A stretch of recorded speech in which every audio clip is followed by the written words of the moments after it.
अभी हम आ गए हैं चौपाल पे। तो इस चौपाल को कहते हैं हम शेर सिंह की चौपाल।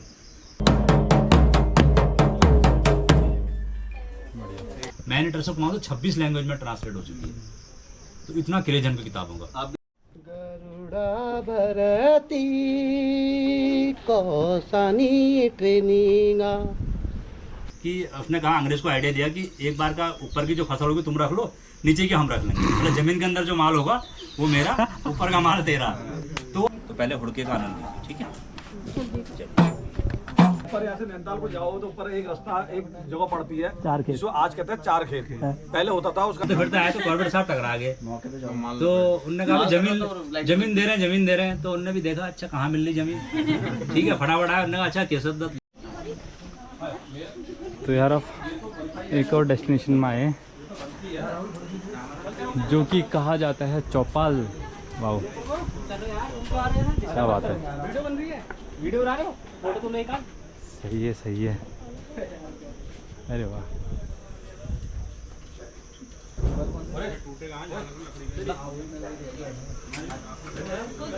यहाँ पे मेनली बैठ के डिस्कशन किया जाता है। अब देखते हैं हम क्या डिस्कस करते हैं। लेकिन ये फर्श नहीं होना चाहिए था यार, ये मिट्टी का होता और मजा आता। क्या बात है, क्या बात है।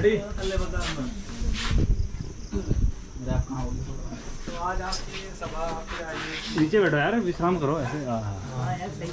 फटाफट से चल जाओ, कर लेते हैं। अभी हम आ गए हैं चौपाल पे। तो इस चौपाल को कहते हैं हम शेर सिंह की चौपाल।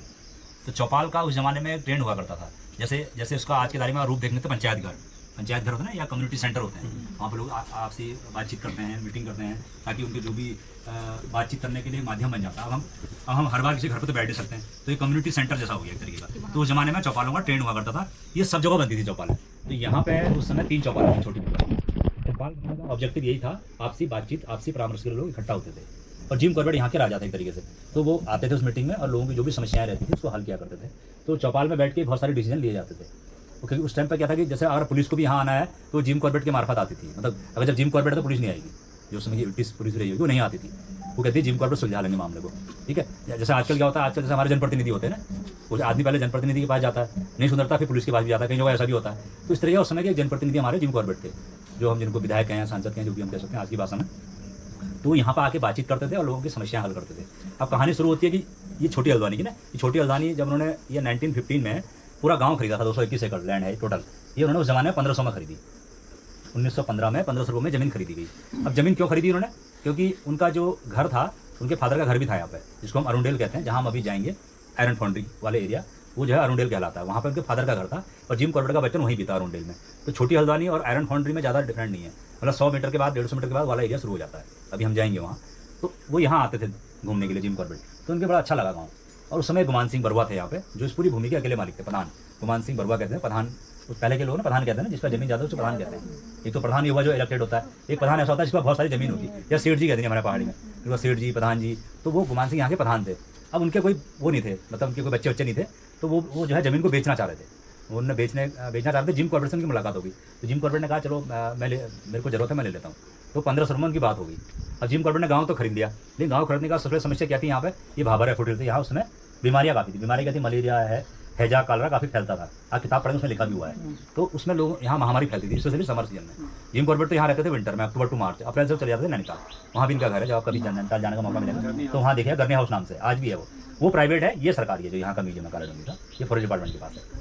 तो उन्होंने फिर धीरे धीरे जब गाँव खरीदा तो यहाँ पूरी झाड़ियाँ थी, बीमारियाँ थी, वाइल्ड लाइफ का काफ़ी बहुत ज़्यादा दबाव था। फिर उन्होंने क्या करा, वो गए हमारा जो नैनीताल का हिल एरिया है, नैनीताल, अल्मोड़ा, रानीखेत, इन एरिया में जब वो गए तो वहाँ के लोगों से उन्होंने संपर्क किया। तो वहाँ से 40 परिवारों ने यहाँ आके बसाए। 40 बुजुर्ग आए यहाँ पर, उनसे कहा तुम खेती करो यहाँ पर।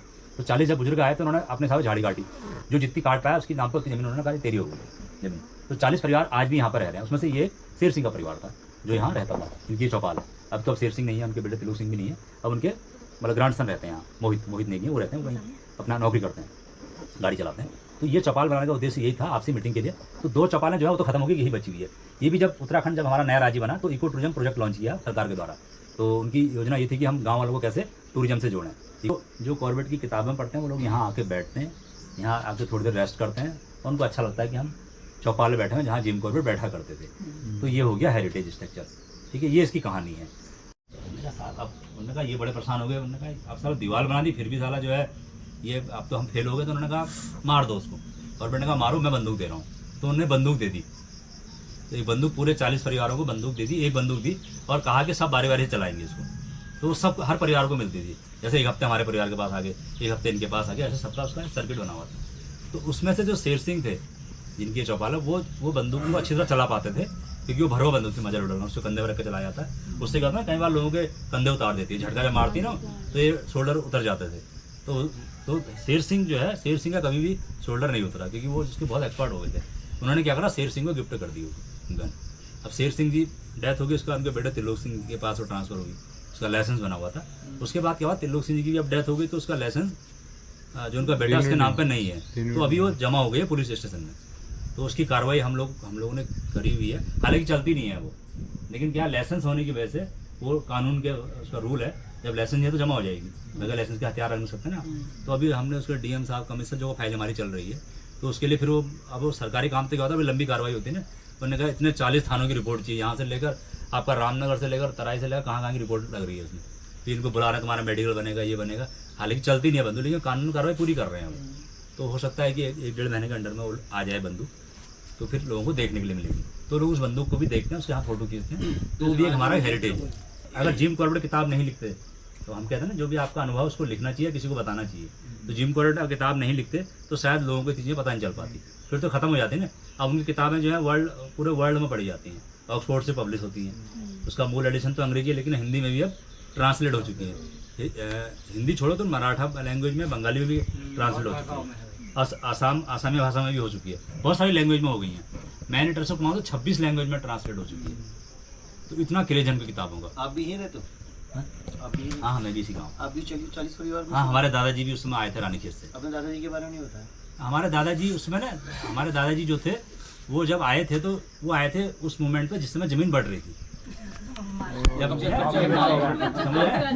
हुआ क्या, जब माल बढ़ रहा था, जब माल बढ़ रहा था, हमारे दादाजी कहाँ रहते थे, यहाँ कोमला रहते थे, कोमला नेटिव है, वहाँ उनकी थी 100 बीघा जमीन। कब्जा करना आ गए थे? कब्जा करने नहीं आए वो ऐसे घूम रहे थे अपने, अब ठीक है भैया घूमेगा वो, घूमते फिरते आए तो कॉर्बेट साहब टकरा गए। तो उनने कहा जमीन दे रहे हैं, तो उनने भी देखा अच्छा कहाँ मिल रही जमीन, ठीक है फटाफट आया, उन्होंने अच्छा केशव दत्त लिखा ना, उनने जाओ भैया, उनने काटी झाड़ी बना ली 40-50 बीघा जमीन। हमारे बूबू एक ही भाई थे, अब बूबू के फिर हम हमारे पिताजी 5 भाई हैं। तो अब लेकिन हमारे बूबू बताते थे उसमें बड़ा चैलेंज था यहाँ रहना। वो तो उनका तो था ही था, मेरे को भी, मैं जब 96 से 97 की बात बता रहा हूँ, जब मैं स्कूल जाता था यहाँ काला डूंगी, तो मैं कम से कम 8-10 वाइल्ड बोर्ड से मैं टकराता था जाते जाते, ऐसा जंगल था यहाँ पे। अब तो घर देख रहे हैं ना, तो हम रोज़ वाइल्ड बोर्ड तो रोज़ देखते थे, और लेपर्ड टाइगर तो छोड़ो, हाथी भी हम देखते रहते थे, वो तो हम आज भी देख रहे हैं। तब हम यहीं देखते थे गाँव के अंदर, जहाँ पे पेट्रोल पंप है यहीं पे वाइल्ड बोर मिल जाते थे हमें। अब सुबह का स्कूल है तो अपना जा रहे हैं, अपने पहले तो ऐसे ज़्यादा रफ एंड टफ चलता था, कोई ऐसा तो है नहीं कि उन्होंने कहा भयंकर वाले जूते पहनने गए और अपने चप्पल में ही चल रहे हैं और दौड़ लगाते उन्हें फट से टकरा गया वाइल्ड बोर। कितनी टक्कर खाई है हमने, तो जब हमने खाई है तो आप कल्पना करो हमारे जब दादाजी थे उसमें क्या स्थिति रही होगी। उससे कहा वो तो हमको लगान पड़ती थी ना, पैसा लेने के लिए आते थे, तो उन्होंने कहा फसल तो कुछ हुई नहीं इस बार, फसल अरे कैसे नहीं हुई फसल। तो उसने बोला भैया एक इनके साथ ऐसा कर लो कि उसने कहा, अंग्रेज को आइडिया दिया कि एक बार का ऊपर की जो फसल होगी तुम रख लो, नीचे की हम रख लेंगे, मतलब जमीन के अंदर जो माल होगा वो मेरा, ऊपर का माल तेरा। तो वो फसल ऐसी लगाते थे, जब जमीन के अंदर माल होता था तो वो उसका हो जाता था, और जब जमीन के ऊपर माल होता था वो उसका हो जाता, अंग्रेज का नहीं होता था। अंग्रेज का दिमाग खराब हो गया, बोले साला 5 साल से चूतिया बना रहे हैं बाड़ी में। माजरा क्या है, उन्होंने ऐसी जब मक्का बोती ना मक्का, उन्होंने कहा बीज का जो है मेरा रहा, ऊपर नीचे तेरा हो गया, भुट्टे तोड़ लिए, जड़ और पत्ते उसको दे दिए अंग्रेज को, तो सारा घास जा रही है वहाँ पे। तो इस तरह की कहानी लिखी हुई है कहीं पे, और ये हकीकत ऐसा प्रधान करते थे। आज भी पुराने प्रधानों से मिलोगे ना, बहुत दिमाग के तेज होते हैं, वो तुम्हें खिलाएंगे पिलाएंगे भी, बैठा लेंगे अंदर भी, सब खिलाएंगे तुम कहोगे सब्जी दो, दाल दो, मिठाई सब खिलाएंगे, सारी सेवा करेंगे, लेकिन जहाँ पे इसका मामला आएगा तुमको साइड कर देंगे। तो वो प्रधानों का गुण है पहले से ही। कोई हो क्या प्रधान जी ने कह दिया, हाँ, उन्हें कह दिया तो ये बेटी दे दी जाएगी, बेटा दे दिया जाएगा, कोई चॉइस नहीं सकती कुछ। तो उसका बहुत मान्यता रहती है। तो वो अपने आप में वही व्यक्ति हुआ करता था जो व्यक्ति डेवलप है उस समय। एक उसको नहीं बनाएंगे जिसको जो मुखिया नहीं बन सकता है। आजकल भी तो है, इसका क्या ले लिया, पॉलिटिकल उसमें ले गया। जो चुनाव के सिस्टम हो गए हैं, ये सिस्टम वही है पहले वाले। पहले अभी चौपाल बैटरी है, अब मीटिंग हॉल कह देते हैं। मीटिंग हॉलों में जाके पहले क्या गाँव के लोग आते थे, भैया ये बुजुर्ग हैं, ये बुजुर्ग माँ है, ये ऐसे कहते थे। लेकिन अब क्या है, तो उसका रूप बदल गया है। सिस्टम वही है अभी भी, उसी से मोटिवेट हुए हैं सब चीजें। सिस्टम तो वही चल बशर्ते इसमें क्या हो गया, टेक्नोलॉजी के आधार पे बदल दिया गया।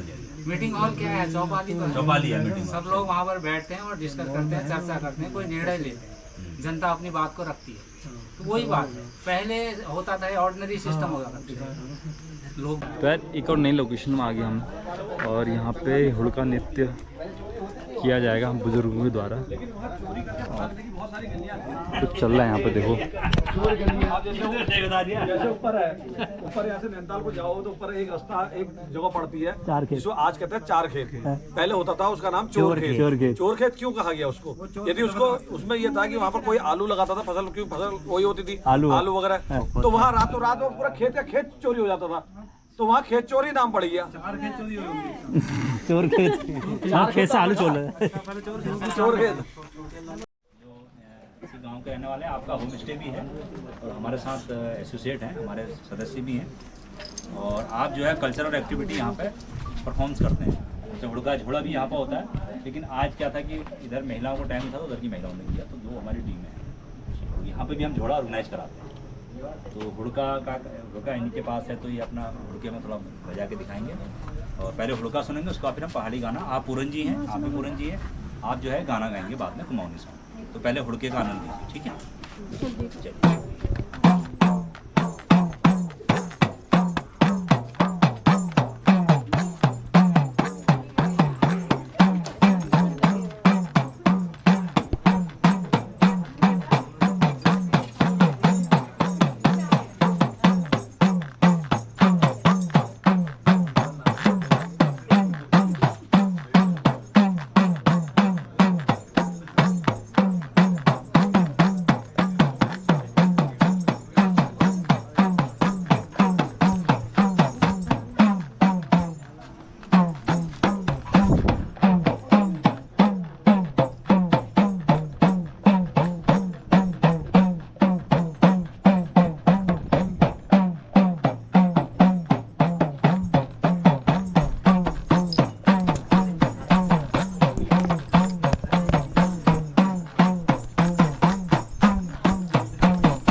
भरती कौसानी ट्रेनिंगा गरुड़ा भरती कौसानी ट्रेनिंगा देश काली जिया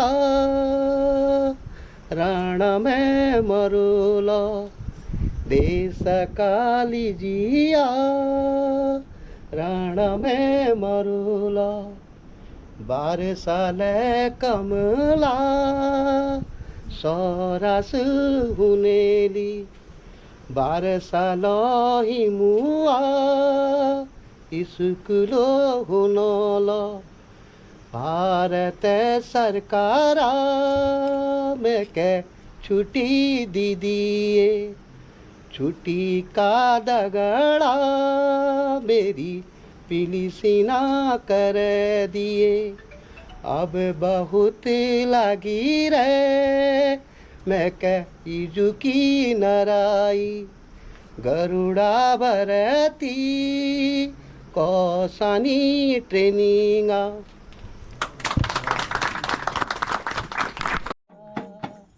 गुगुती ना बासा गुगुती ना बासा आमे की डाई मागो की नबासा आमे की डाई मागो की तेरी गुरु गुरु सुनी मला कौन सासा, तेरी गुरु गुरु सुनी मला कौन सासा, स्वामी मेरा परदेश भर पिला दाका, गुगुती ना बासा, गुगुती ना बासा, आमे की डाई माँ गुगुती ना बासा, ऋतु अगे बंगी बंगी गरमी चतकी, ऋतु अगे बंगी बंगी गरमी चतकी, याद मुक बहुती अगे अपना पति की, गुगुती ना बासा, गुगुती ना बासा, आमे की डाई माँ गुगुती ना बासा, उड़ जाओ गुगुती न जाए लदाका, हाल मेरे बता दिए मेरे स्वामी पासा, गुगुती ना बासा, गुगुती ना बासा, आवे की डाई माँ गुगुती ना बासा। अब आवाज तो हो गया।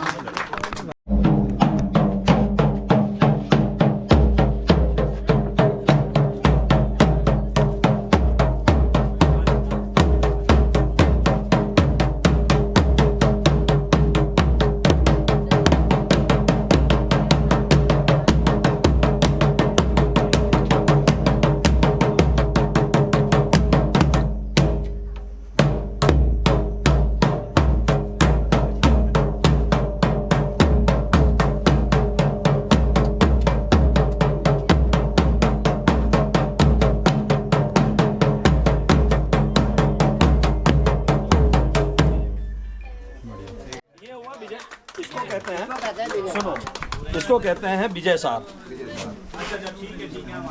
इस वाद्य यंत्र का नाम हुआ विजय सार। हम आम भाषा में इसको ढोल कहते हैं, लेकिन पौराणिक उसमें इसको विजय सार कहते हैं।